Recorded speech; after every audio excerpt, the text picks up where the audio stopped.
Hello, Leo, and welcome to your monthly astrological forecast for the month of September 2016.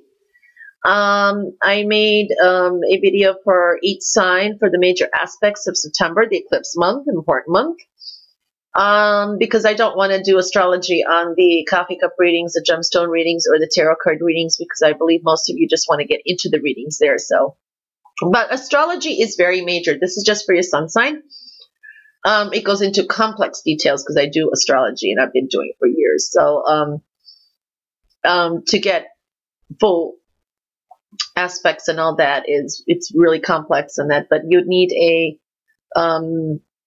you can email me and I'll send you information how to obtain that if that's what you want. So let's get started with your forecast for September 1st. For the month of September, but September 1st, right off the bat, is a solar eclipse in Virgo affecting your second house. The thing I want to add to that is it's heavy energy as it is, but the ongoing Saturn Neptune square that the whole world's been dealing with, and us here in the United States too, which creates fear, anxiety, anger, and all that, is aspecting this eclipse. So it's going to be heightened in anxiety and stress and panic in your second house theme of income and self-worth and that. So those issues will be coming up, and I would not make any decisions there. Don't go quitting your jobs or anything that day or stuff like that, because it's a time where it's bringing something to an end, and then it's bringing something in focus, what needs to be eliminated there and that. But it's just such a heavy energy. So just be careful. Don't make any decisions. Let that day ride. Because on the 2nd, Mercury, though it is in a retrograde, forms a trine with Jupiter. So it brings all that doom and gloom more to like, oh, I see more options. I'm feeling a little bit better and a more clearer head. On the 6th, Pluto trines the sun. That happens twice a year, and I love those aspects. And so you're going to feel more in control of your situations in your second house of income and self-worth and all those issues. So you're going to feel a little bit more control in those areas. On the 9th, Jupiter moves into Libra, leaving the second house, going into your 3rd. So you're going to be dealing now with communication issues, siblings, relatives, writing, communication, all in the 3rd house theme will be accented over the year cycle. I believe it's going to be in Libra for about 13 months or so. Remember, Jupiter is the planet of expansion. So again, here we go to astrology. If you look at your natal chart and you have afflicting aspects of Jupiter, and especially in the 3rd house theme, there's lessons to learn there, and Jupiter will expand even those issues. But when, mostly it's luck and all that in the 3rd house. Then on September 10th, the Saturn-Neptune ongoing square is going to heighten. So there could be some anxiety, but good news is it's going to start dissolving and disappearing, and we won't have to deal with that for a few more years. So that's good news. On the 13th,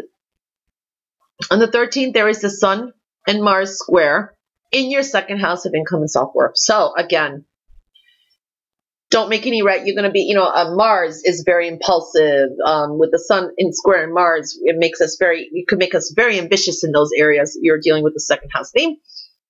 Don't make any impulsive moves that day. Don't argue, keep to yourself more, let that energy pass. On the 16th is the lunar full moon eclipse in Pisces in your 8th house. Now, the solar eclipse in Virgo is going to bring the same issues in the second house, combining with the 8th house here. They're all going to come to light, and this is where you're going to have to those same issues are going to arise.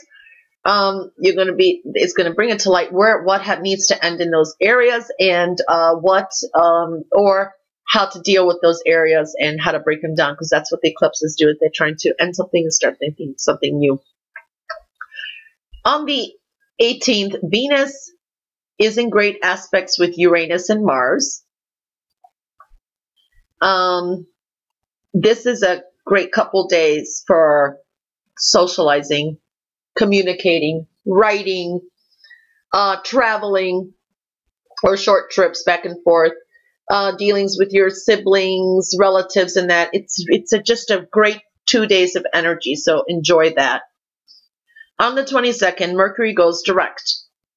Now, the rule of thumb, again, for Mercury going 2 weeks prior to the retrograde and 2 weeks post is there's a shadow period, and it makes sense because it takes 2 weeks for at least, it's in a station period, and it's going to start rotating in direct motion, but it takes at least 2 weeks for it to start moving full speed ahead. So just slow down, let those, kind of don't make no important decisions until those 2 weeks pass. And the same day, the sun enters Libra. So the focus is going to slowly, the sun will be going into the third house. Then on the 26th, Jupiter trines the sun. This is a lucky day.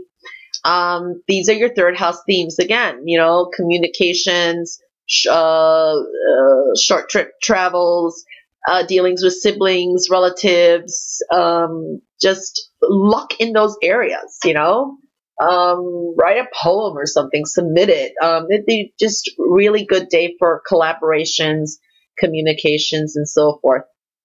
On the 30th, the new moon is in Libra in your third house. Now, a lot of these energies, heavy energies throughout the month, are starting to dissipate, and most of the focus is clustering all in your third house. So this is now creating more hope and energy, a good energy, and a lighter October.